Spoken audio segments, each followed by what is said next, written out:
En el corazón de Nueva York, donde las luces de neón pelean con la niebla y los muelles huelen a sal y a secretos, la familia Barbieri gobernaba como un reino con manos firmes, pero corazón sorprendentemente cálido. Don Luca Barbieri no era un hombre de frases grandilocuentes.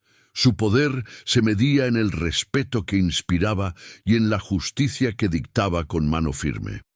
Había hecho fortuna legal e ilegal, había comprado fábricas y hoteles, pero había dejado claro desde el primer día, no toleraría la droga en su territorio. La orden no era capricho. Para don Luca, las drogas corrompían a los jóvenes, destruían familias y traían otra clase de violencia, diferente, que él no quería cerca de su gente.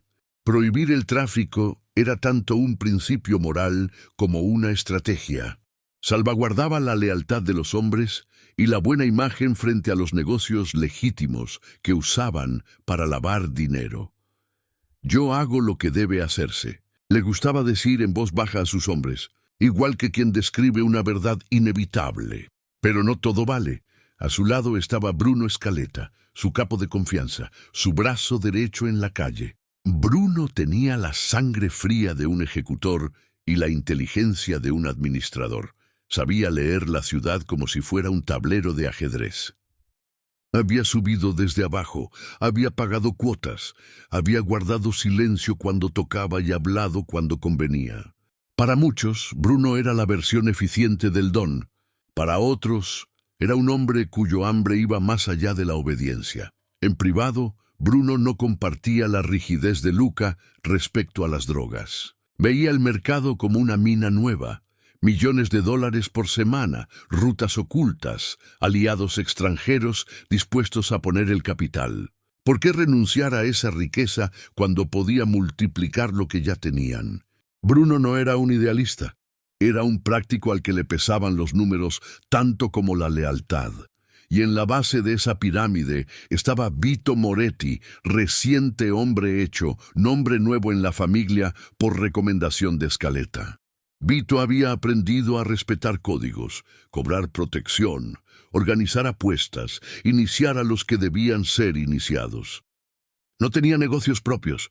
Su ambición era sencilla: ganar respeto, dinero y un lugar en la estructura. Era leal, trabajador, confiable y no del todo ajeno a la tentación de ascender. Vito admiraba a Luca por su justicia y su fama de don con corazón, y seguía a Bruno con una mezcla de devoción y curiosidad.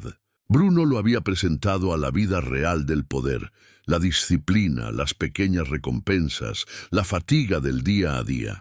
Vito pensaba, todavía, que el camino correcto estaba marcado por la lealtad. En los cafés y los clubes que olían a whisky caro, llegaban rumores desde la otra orilla de la ciudad. La familia Caputo, liderada por don Furio Caputo, buscaba ampliar su influencia. Caputo no tenía la misma alcurnia ni la cartera de los Barbieri, pero era fuerte, ambicioso y con socios en el sur que manejaban mercancías que movían fortunas. Don Furio admiraba la reputación de Luca y prefería pactar antes que romper.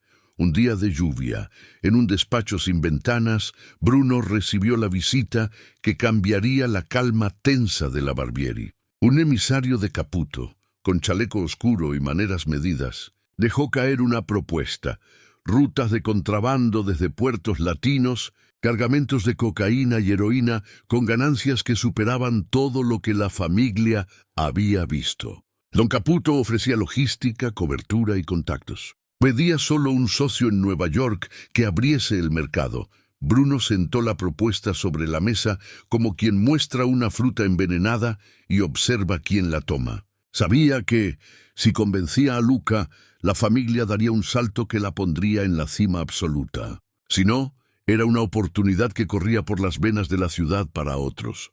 Bruno llevaba la oferta ante don Luca con una mezcla de nervio y estrategia. El don escuchó en silencio, las manos limpias sobre la mesa, los ojos como platos que no revelaban sorpresa ni juicio.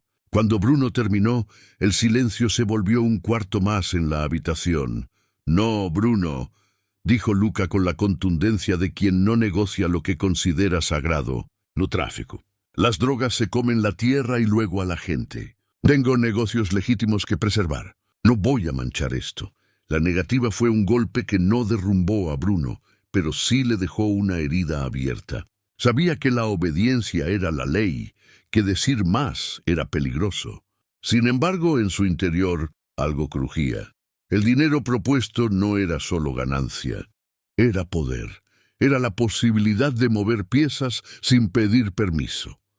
Esa misma noche, Bruno buscó al emisario de Caputo en una taberna diferente, lejos de las miradas. Habló en francés, en italiano, en susurros de hombre cansado de las reglas. Don Caputo escuchó con paciencia. Luego, con un gesto contenido, propuso algo que no se dice en las reuniones. Si Luca no ve la luz, habrá que ayudarlo a retirarse del tablero. El plan no se dijo con la crudeza de un guión. Se dijo como quien ofrece un remedio a una enfermedad antigua. Matar a un don no es acto de vanidad. En el mundo de las familias, un movimiento así requiere consenso, o al menos complicidad, y los Caputo ofrecían el aval necesario. Si la familia Barbieri cambiaba de liderazgo, la prohibición caería y el mercado sería de quien tuviera la audacia de tomarlo. Bruno volvió a casa esa madrugada con las manos frías. Hizo lo que muchos en su posición hacen. Miró fotografías antiguas de cuando Luca lo rescató de la calle. Recordó las palabras del don, las noches de vino compartido. Sentía culpa, pero también un ardor que no podía apagar.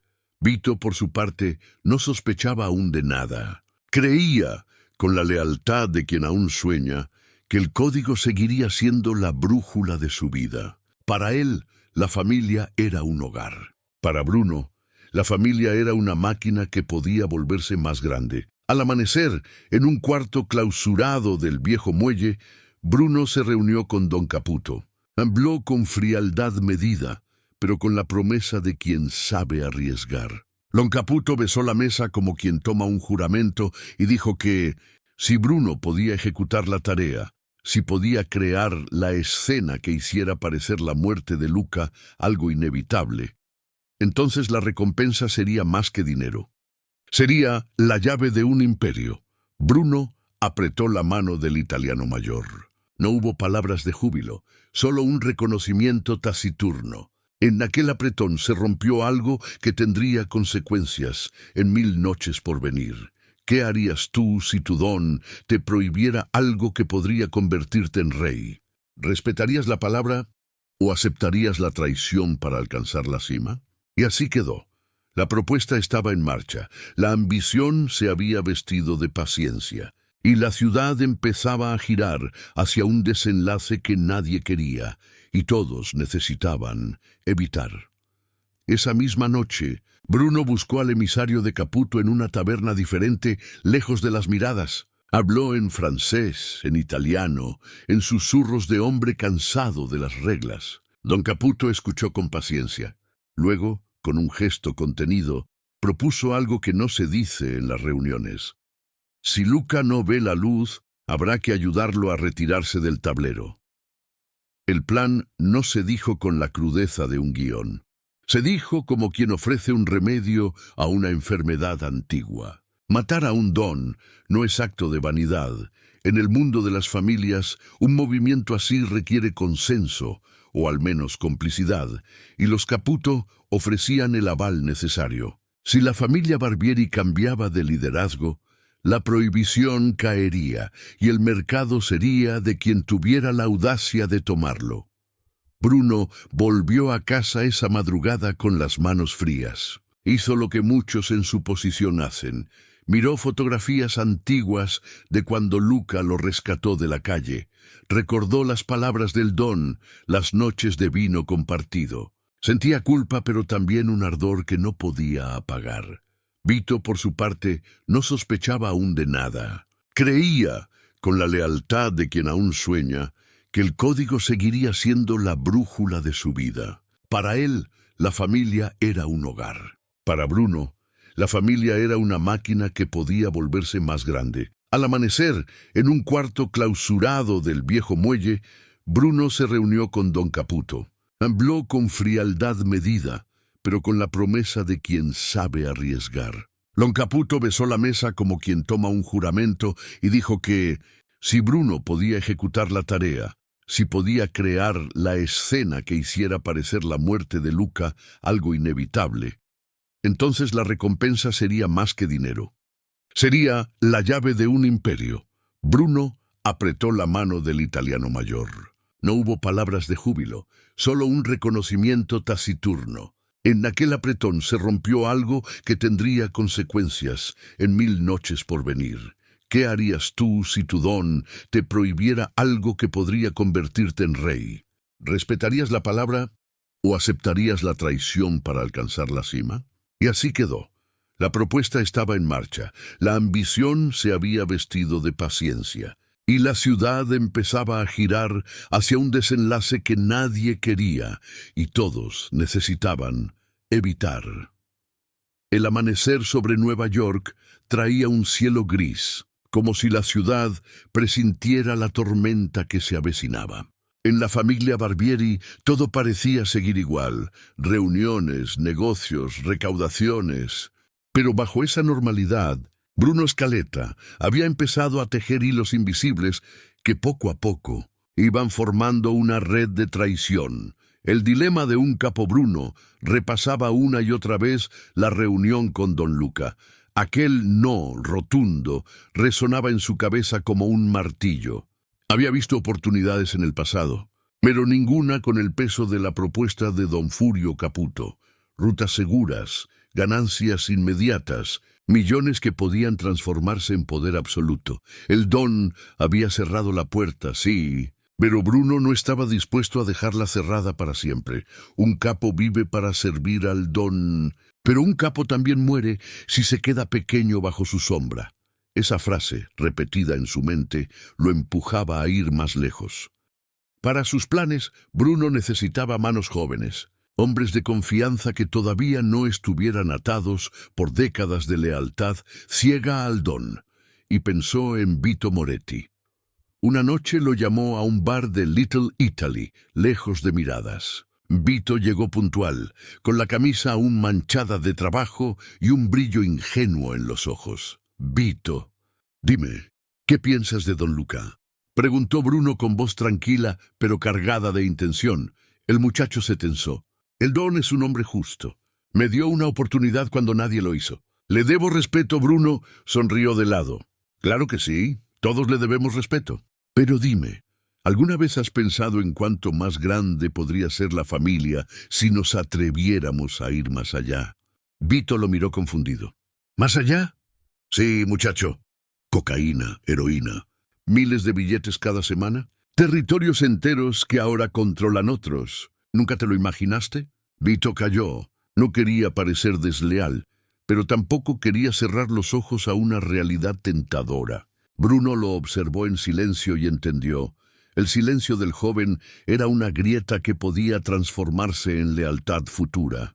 Días después, Bruno viajó en secreto hasta un restaurante de Queens, donde lo esperaba don Furio Caputo.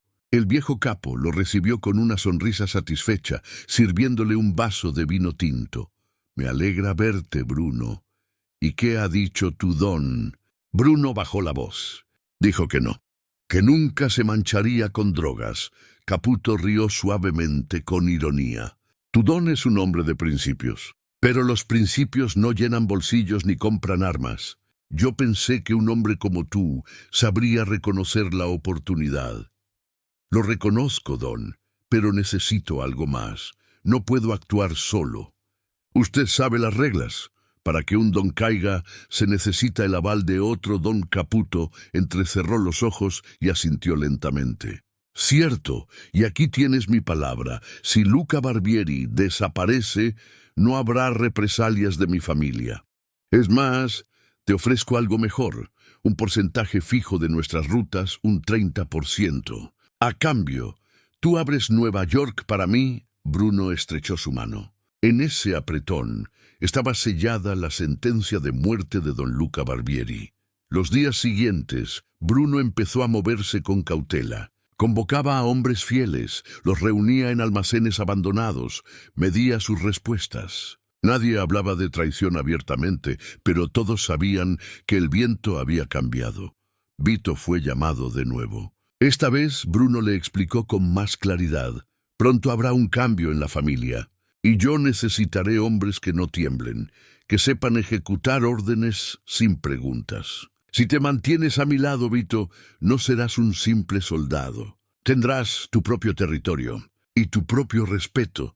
El joven tragó saliva. Sabía lo que eso implicaba, aunque Bruno no dijera la palabra prohibida. Matar a un don era cruzar un límite del que no había retorno. Mientras tanto, don Luca seguía en su rutina diaria. Reuniones con empresarios, cenas familiares, consejos a sus hombres más jóvenes. Para él, la familia estaba sólida, y Bruno era su mano derecha más confiable. Nunca imaginó que el hombre sentado a su lado en tantas cenas ya había firmado su sentencia. Una tarde, en su despacho, le dijo a Bruno: «Eres como un hijo para mí. Cuando yo falte, quiero que seas tú quien mantenga todo en pie». Bruno sonrió con gratitud fingida, mientras en su interior un nudo de culpa lo ahogaba. La conspiración necesitaba un escenario. Bruno decidió que la trampa se armaría durante una supuesta reunión de rutina en los muelles. Allí, bajo la excusa de hablar con socios, don Luca sería llevado al fondo de un almacén sin salida. Bruno y Vito estarían allí. El primero, con el corazón dividido entre la lealtad y la ambición. El segundo, con el miedo y la incertidumbre de un hombre joven a punto de mancharse para siempre. El don no lo sabía, pero cada paso lo llevaba más cerca de su final. ¿Qué harías tú si tu propio brazo derecho te sonriera mientras afilaba el cuchillo detrás de tu espalda? ¿Seguirías confiando? ¿O verías la traición demasiado tarde? El invierno se acercaba y con él una neblina espesa que cubría los muelles como un velo de silencio. En las calles, la familia Barbieri seguía moviéndose como siempre. Apuestas, extorsiones, negocios limpios que servían de fachada. Pero bajo esa rutina, Bruno Scaletta apretaba los nudos de una red invisible que se cerraba cada vez más sobre don Luca Barbieri. Una noche, Bruno llevó a Vito Moretti a un almacén vacío en Brooklyn. No había hombres alrededor, solo las luces amarillas de los faroles y el eco de las ratas entre cajas olvidadas. «Vito, es hora de hablar claro», dijo Bruno, apoyando las manos sobre una mesa de madera vieja. «El don ya no entiende los tiempos, los está frenando. Y si seguimos así, otras familias se van a comer nuestro territorio». Vito bajó la mirada, inquieto. «Bruno, estás hablando de cosas que yo nunca pensé escuchar. Don Luca confía en ti como en un padre. ¿De verdad quieres?» Bruno lo interrumpió con dureza. «No es lo que quiero. Es lo que debe hacerse, y te necesito conmigo. Sin preguntas, sin dudas. Si me sigues tendrás tu lugar, si no, quizá no sobrevivas para contarlo». El silencio pesó. Vito respiró hondo. Sabía que aceptar lo convertía en cómplice del mayor pecado dentro de la Cosa Nostra, levantar la mano contra un don, pero también sabía que rechazar significaba quedar marcado como enemigo de Bruno y de Caputo. Finalmente asintió con la cabeza. «Estoy contigo». En la mansión Barbieri, don Luca había comenzado a notar pequeñas grietas. Informes que no llegaban a tiempo, reuniones que Bruno posponía sin explicación, hombres que parecían más nerviosos de lo habitual. Una noche, en la cena, Luca miró directamente a los ojos de su capo. «Bruno, hay algo que no me estés contando». El silencio fue breve, pero pesado. Bruno sonrió como siempre, fingiendo calma. «Solo el cansancio». «Don, los negocios nunca duermen». Luca no insistió, pero en su corazón empezó a sentir lo que los viejos capos llaman el presentimiento del cuchillo. Esa sensación helada de que la traición se mueve cerca, demasiado cerca. Mientras tanto, en un club oscuro de Queens, don Furio Caputo recibía a Bruno con vino y risas discretas. «¿Y el muchacho, Vito?», preguntó Caputo con astucia. «Ya está de mi lado». Es joven, impresionable, pero sabe que su futuro depende de mí. Caputo asintió, satisfecho. Entonces todo está listo. Cuando un don debe morir, los hombres de confianza lo llevan al matadero como cordero. Y cuando caiga, recuerda el acuerdo. 30% para mi familia. Bruno bebió un sorbo de vino y no respondió. Sabía que esa cifra era alta, pero también sabía que sin el aval de Caputo, su plan sería suicidio. Para preparar la emboscada, Bruno comenzó a mover piezas con cuidado. Convenció a don Luca de que era necesario visitar los muelles para revisar un cargamento sospechoso. Argumentó que algunos comerciantes estaban jugando sucio, intentando evadir pagos, y que solo la presencia del don garantizaría disciplina. Luca aceptó, confiando en su mano derecha como siempre. Era la última trampa, disfrazada de rutina. Esa noche, antes de la reunión fatal, Vito apenas pudo dormir. Recordaba la primera vez que estrechó la mano de Luca, el respeto que le tenía como un padre. Pero también escuchaba en su cabeza las palabras de Bruno, sin preguntas, sin dudas. En el espejo de su cuarto se observó a sí mismo con el traje oscuro que usaría al día siguiente. Por un instante se preguntó si la lealtad tenía precio y si su silencio sería algún día tan pesado como el plomo de una bala. Don Luca, sin saber la magnitud de lo que se tramaba, se levantó al amanecer con el mismo ritual de siempre. Un café fuerte, un vistazo a los periódicos, una llamada a su esposa para preguntarle por los nietos. Era un hombre de costumbres, de fe en que la disciplina mantenía la vida en orden. Al salir de la mansión, miró a Bruno y a Vito, que lo esperaban junto al coche. Sonrió con confianza, convencido de que estaba rodeado de sus hombres más leales. No sabía que esas mismas manos ya habían cavado su tumba. ¿Qué harías tú si la confianza te cegara frente al filo del cuchillo? ¿Verías la traición cuando ya fuera demasiado tarde? El cielo estaba cubierto de nubes bajas y el río Hudson arrastraba un viento helado que mordía la piel. En el muelle número 14, cajas de madera apiladas servían de escenografía para lo que muchos pensaban que sería una simple inspección de cargamento. Para don Luca Barbieri era una rutina más. Para Bruno Scaletta era la culminación de semanas de planes ocultos. El auto negro se detuvo frente al almacén. Don Luca bajó con paso firme, abrigado en su sobretodo gris, mientras ajustaba el sombrero sobre su cabeza. Vito Moretti abrió la puerta del coche y lo siguió de cerca, con el corazón latiendo tan fuerte que parecía que los irlandeses del otro lado del río podían escucharlo. Bruno caminaba a su lado con la misma calma de siempre. Nadie habría sospechado que bajo aquel rostro imperturbable un torbellino de culpa y ambición se debatía en silencio. ¿Dónde está el cargamento?, preguntó el don mirando alrededor. Al fondo del almacén, don. Queríamos que lo viera usted mismo, respondió Bruno. Entraron al almacén. El eco de sus pasos resonaba contra las paredes desnudas. Luca avanzó con lentitud, observando las sombras, los rincones. Había algo extraño. No había estibadores, no había ruido de cajas moviéndose, solo un silencio pesado. Se detuvo y giró hacia sus hombres. Bruno, ¿dónde están todos? Bruno no respondió. Su mirada fija, fría, revelaba lo que las palabras no podían. Vito bajó los ojos, incapaz de sostener la mirada del don. Fue en ese instante que Luca comprendió. Su instinto de viejo lobo le gritaba lo que su corazón no quería aceptar. Así que era esto. Don Luca dio unos pasos hacia adelante con la dignidad intacta. Dime, Bruno, ¿cuánto valen 30 años de lealtad? ¿Cuánto cuesta la mano que te levantó de la calle? Bruno apretó la mandíbula respirando hondo. No quería responder, pero sabía que el momento había llegado. Luca giró hacia Vito. ¿Y tú, muchacho? Te inicié en mi mesa, te hice hombre de honor. ¿Es así como devuelves el pan que te di? Vito tragó saliva. Una lágrima contenida brilló en sus ojos. Quiso hablar, pero las palabras murieron en su garganta. El don alzó los brazos, resignado. No esperaba gratitud eterna, pero sí respeto. ¿Y esto? Esto es traición. Bruno dio un paso adelante. Sus ojos se encontraron con los del Don, y por un instante parecía que el tiempo se detenía. Con voz firme, sin elevarla, dijo las palabras que pasarían a la historia.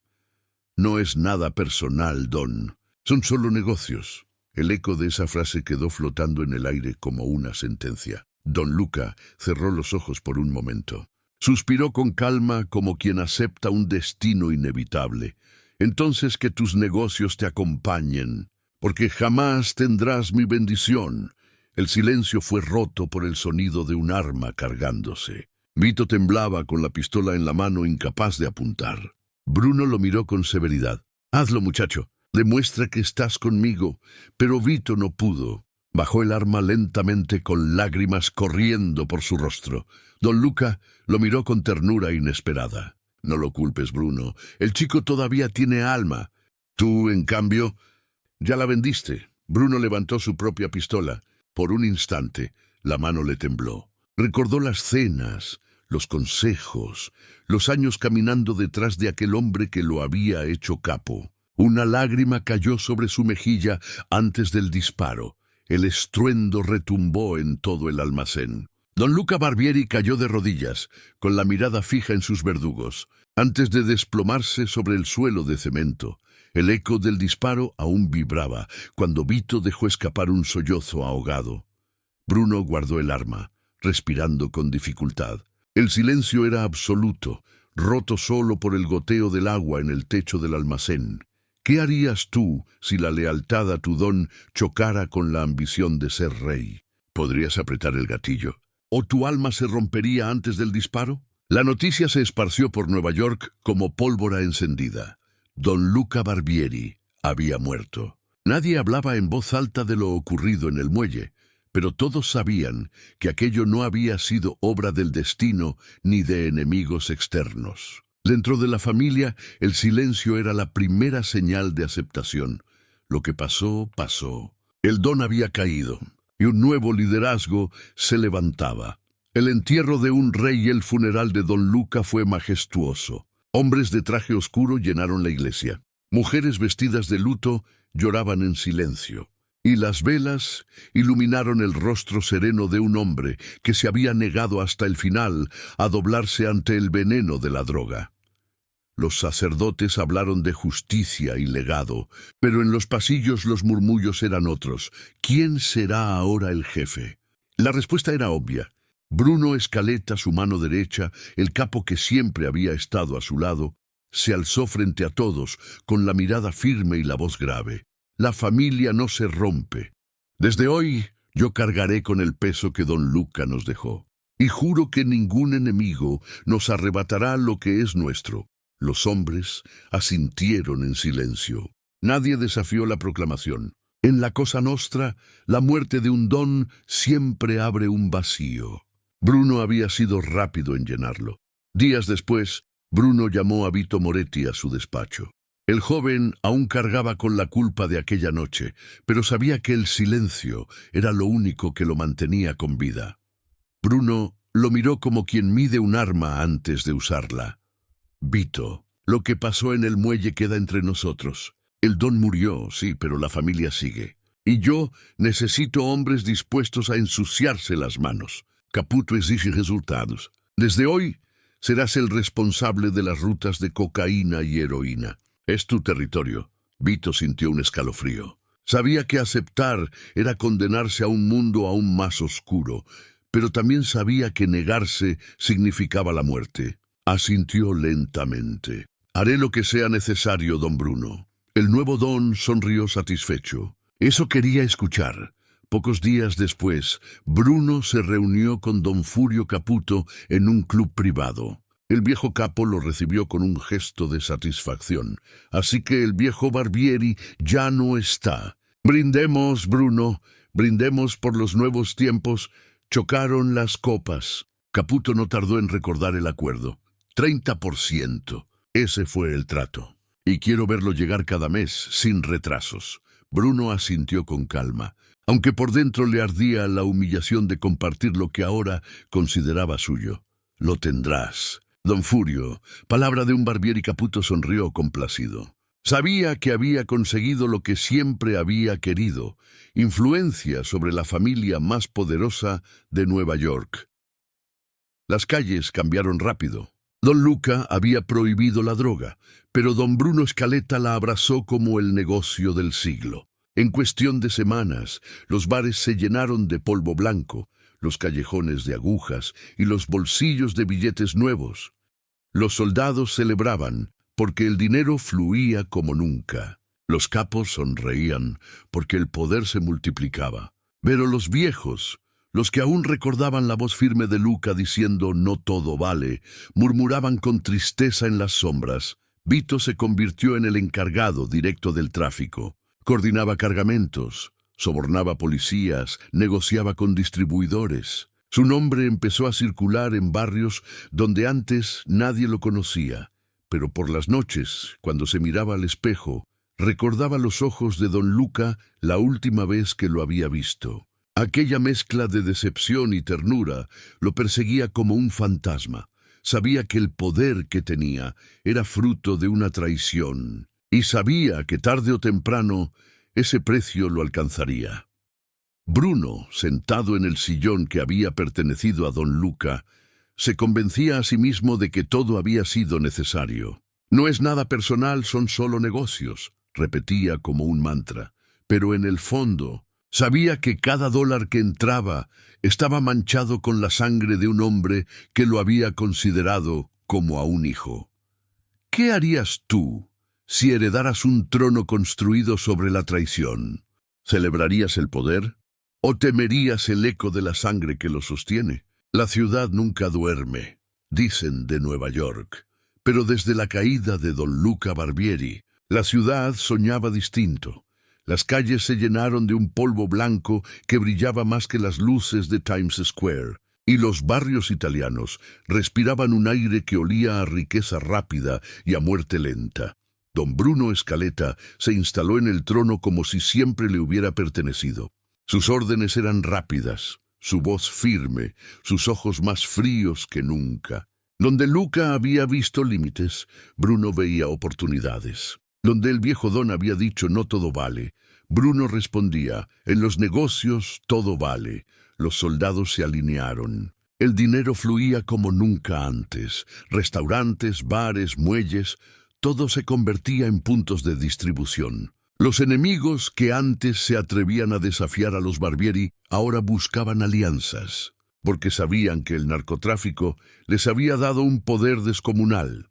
Cada mes, como un reloj suizo, un maletín con dinero llegaba a manos de don Furio Caputo. 30% de las ganancias, ni un centavo menos. Caputo sonreía satisfecho, sabiendo que había conseguido lo impensable: arrodillar, aunque fuera en parte, a la familia más poderosa de Nueva York. En cada brindis repetía: «Un trato es un trato, y Bruno sabe cumplir». Pero en su interior, Bruno odiaba aquella dependencia. Sabía que algún día tendría que cortar ese lazo, pero no ahora. Mientras tanto, Vito Moretti se hundía cada vez más en su nuevo papel. Coordinaba cargamentos que llegaban desde Miami y México, sobornaba policías en los puertos y supervisaba las bodegas donde la mercancía se empaquetaba.